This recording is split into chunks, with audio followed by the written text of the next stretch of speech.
Like millions of other kids, you dreamed of one day being in the NBA. You wanted to be a star.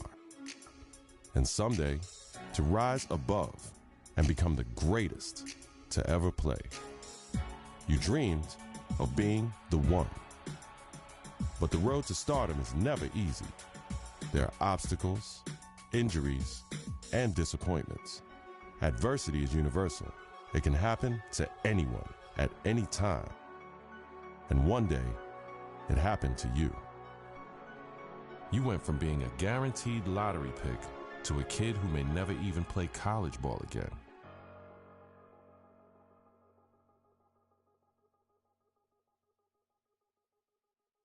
Now, look, it's always bad to hear about injuries, especially to college kids, of course. Yeah. But Stephen A. Smith, this one is particularly disheartening because we are 2 weeks into the season and one of the top NBA prospects in the country goes down potentially with a season-ending injury, a knee injury. That's a killer. I couldn't agree more. When I heard he was carried off the floor today, all you can do is find yourself hoping that he'll make it back. That's the bottom line.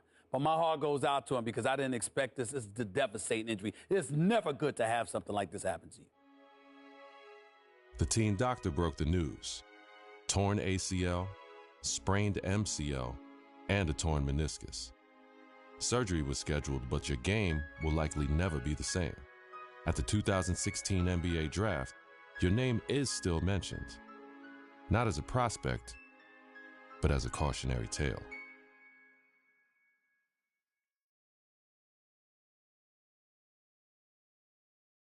Now, there's another huge story in this year's draft. A record number of underclassmen, 30 of them, undrafted. And I hope, anyway, that this is a lesson, this serves as an example to college players. I'm not talking about the ones who are genuinely one and dones, the guys you know are going to be lottery picks. I mean the rest of them. They're not sure shots. You're not sure they're going to be lottery picks.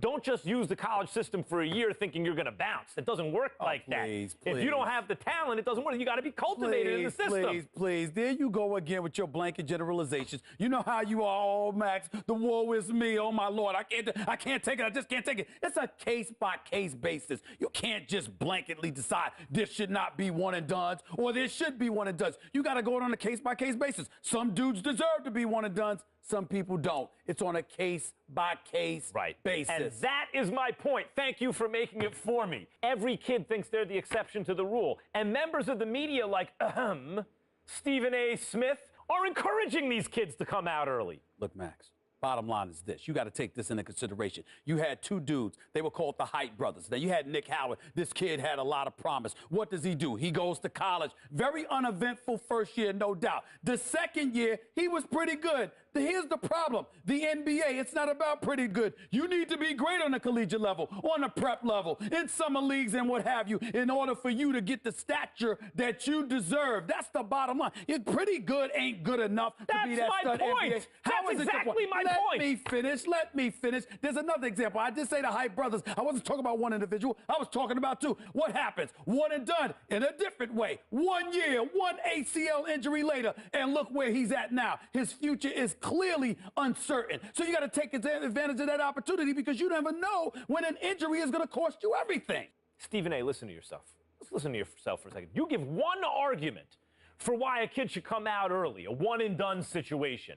I can give you 30 arguments this morning alone why they should stay in school. And now you have to wonder what a kid like Nick Howard, who has given up his college eligibility, does next. What does he do next? First of all, don't sweat the technique. The argument, or one argument, as long as it's strong enough, that's all that matters. That's number one. Number two, the Height brothers was something special. What they really, really need to do. I'm going to tell you what they need to do, Max. They need to get back to playing together. My sources are telling me the ACL injury has been completely healed. So go on a pro-am circuit. Go in summer leagues. Do what you got to do to get back on the court together to remind everybody of what you once were. Because once you pull that off, the sky's the limit. That's what they need to do. Get back to playing ball together, because when people see what you can do as one, the other arguments don't really matter. Like I said, don't sweat the technique.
is New York City, the mecca of basketball. The original Rucker League began here in 1947. 9 years later, the tournament found a permanent home uptown at PS 156 Playground. Those early Rucker days showcased talents like Lou Alcindor, Wilt the Stilt, and Earl the Pearl. It's also where Julius Erving became the Doctor. In 1974, the park was respectfully renamed Holcomb Rucker Park in honor of the tournament founder. Now, many have influenced the growth of the Rucker since, but none more heavily than the late, great Greg Marius, founder of the EBC. Many would argue that the Ruck is the birthplace of true street ball and the crossover dribble. Considering New York City's penchant for flashy guard play, there are few who can challenge that. After the legendary exploits of Rucker alumni like Rod Strickland, Rafer Alston, and Kyrie Irving, it goes without saying that getting crossed up or banged on can happen to anybody at any given moment here. It's no wonder that this unassuming uptown playground has become the most widely recognized street ball court in the world. Rucker Park, Harlem.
I got you. I'm right here. I'm right here.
Play of the game.